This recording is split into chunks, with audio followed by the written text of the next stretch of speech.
એકવાર એક વ્યક્તિ બગીચામાં બેઠો હતો અને એ જે વૃક્ષ નીચે બેઠો હતો એ વૃક્ષની ઉપરથી કોશેટો નીચે પડે છે અને એ કોશેટામાંથી પતંગિયું બહાર નીકળવાનો પ્રયત્ન કરે છે. એટલે બહાર નીકળવાનો પ્રયત્ન કરે છે.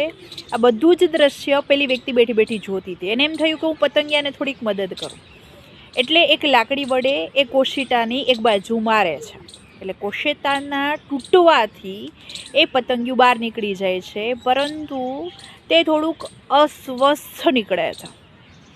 તે ઉડી નથી શકતું અને એની પરિસ્થિતિ એના માટે થોડીક વિકટ થઈ જાય છે. મિત્રો, કહેવાનો મતલબ શું છે કે આપણે ઘણી વખત આપણા બાળકના સંઘર્ષને જોવાના કામ કરવાને બદલે એની મદદ કરવા તરફ દોડીએ છીએ.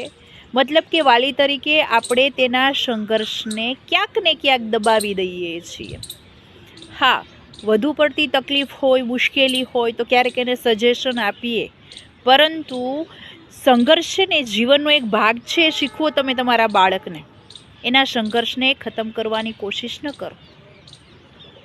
પતંગિયાની છે.